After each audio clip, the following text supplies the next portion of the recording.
పాలించినటువంటి party కనీసం మొదటి expansion లో ఒక మహిళా మినిస్టర్ రైట్ అడుగుదాం. సుప్రత్ గారు మీరు దీనిపైన సమాధానం చెప్పాలి.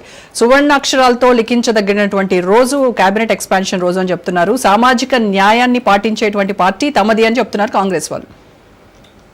మరి మీరేం మీకు అదేవిధంగా ప్యానెల్ ఉన్నటువంటి లింగం గారికి, దిలీప్ ఆచార్య గారికి, రామ్మోహన్ రావు గారికి, రాజ్ న్యూస్ ప్రేక్షకులకు అందరు కూడా అయితే ఇది చాలా హాస్యాస్పదంగా ఉన్న లింగం యాదవ్ గారు మాట్లాడినటువంటిది. సామాజిక న్యాయం, సమన్యాయం ఇవన్నీ కూడా చెప్పడం వరకే, పేపర్ల వరకే ఉంటే కాంగ్రెస్ పార్టీ అనేది కూడా స్పష్టంగా అర్థమైపోతుంది. ఎందుకంటే వాళ్ళు చేసినటువంటి కులగణన ద్వారా మేము ఏదో సాధించేసినాం అని చెప్పినటువంటి కాంగ్రెస్ పార్టీ 56% బీసీలు ఉన్నారని తేల్చింది. 42% మేము రిజర్వేషన్ ఇస్తాము, విద్యా ఉద్యోగాలు లోకల్ బాడీలు అన్నారు. అదే చేయడం కూడా అదే విధంగా జిల్లాల వైజ్ గా చూసుకుంటే ఉమ్మడి జిల్లాల వైజ్ గా చూసుకుంటే 10 జిల్లాల్లో 3 జిల్లాలకు మొత్తం కూడా స్థానమే లేకున్నట్టుంది. హైదరాబాద్, రంగారెడ్డి అనేది జనాభాలో, తెలంగాణ జనాభాలో దాదాపు 45-47% ఉన్నటువంటి హైదరాబాద్, రంగారెడ్డి నుండి ప్రాతినిధ్యం లేనటువంటి పరిస్థితి. అదేవిధంగా నిజామాబాద్ నుండి ప్రాతినిధ్యం లేనటువంటి పరిస్థితి. ఈ రోజు కేబినెట్ లో మేము చాలా గొప్పగా చేస్తున్నాం అన్నటువంటి రేవంత్ రెడ్డి ఇంకా ఉన్నాయి కదా, 3 ఉన్నాయి కదా సుప్రత్ గారు, ఇంకా 3 ఉన్నాయి కదా.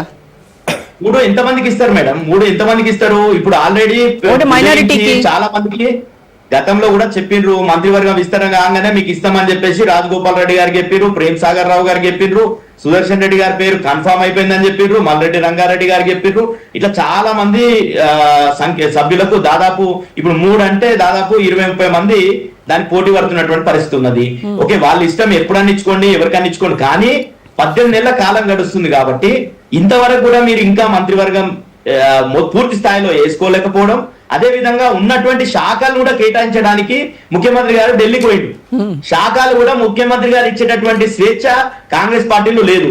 గతంలో ఎన్టీఆర్ గారు ఈ తెలుగు ప్రజల ఆత్మగౌరవం కోసం టీడీపీ పార్టీని పెడితే, అయితే ఇక్కడ సుప్రత్ గారు దీనికి వాళ్ళు ఏం చెప్తున్నారు? జాతీయ పార్టీ కాంగ్రెస్ పార్టీ అనేది జాతీయ పార్టీ, ప్రజాస్వామ్య విలువలకు అనుగుణంగా నడుచుకునేటువంటి పార్టీ. ఇది డైనింగ్ టేబుల్ పాలిటిక్స్ కాదు, మేము నిర్ణయం తీసుకోవడానికి ఖచ్చితంగా హైకమాండ్ ఆదేశాలతోనే మేము చేస్తామనేది కదా వాళ్ళ వర్షన్. కరెక్ట్ మేడం, అదే గానీ 45సారి ముఖ్యమంత్రి గారు ఢిల్లీకి పోయిండు. 45 సార్లు పోయిండు మేడం. 45 సార్లకు పోతే ఇంకా కేబినెట్ పూర్తి స్థాయిలో విస్తరణ జరగలేదు. ఇంకా 45 సార్లు పోయిన తర్వాత ఇంకో 100 సార్లు పోయిన తర్వాతనే విస్తరణ జరుగుతుంది. పిసిసి కార్యవర్గాన్ని ఏర్పాటు చేసుకోలేదు, వాళ్ళ ఇష్టం ఏమన్నా చేసుకోండి. కానీ నేనేమంటున్నా, ఈ రోజు అంటున్నాడు మా దగ్గర ప్రతిపక్షాలు విమర్శ మాకు అవసరం లేదండి, మీ మంత్రివర్గంలో ఎవరు పెట్టుకుంటారని. కానీ మంత్రివర్గం పూర్తి స్థాయిలో ఉండాలి. హోంశాఖ మంత్రి లేక ఏం జరుగుతున్నది, విద్యాశాఖ మంత్రి లేక ఏ పరిస్థితులు ఉన్నాయి తెలంగాణ రాష్ట్రంలో, అదే విధంగా సీఎం దగ్గర ఉన్నాయి కదా ఏంటంటే దగ్గర అన్అలాటెడ్ పోర్ట్ఫోలియోస్ అన్ని కూడా సీఎం దగ్గర ఉంటాయి. కానీ సీఎం గారు రివ్యూ చేయకనే, సీఎం గారు ఏం చేయలేకపోగానే ఈ పరిస్థితి ఉన్నది తెలంగాణలో. ఈ రోజు గురుకులాలలో ఏ పరిస్థితి అయింది, సంక్షేమ హాస్టళ్ల పరిస్థితి ఏముంది అందరూ కూడా చూసినాం కదా.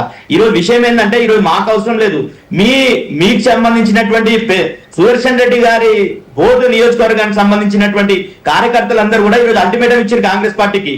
లోకల్ బాడీ ఎన్నికల లోపల మీరు నింపకపోతే కాంగ్రెస్ పార్టీని నిజామాబాద్ జిల్లాలో బోధనలో భూస్థాపితం చేస్తామని వాళ్ళు అల్టిమేటం ఇచ్చారు.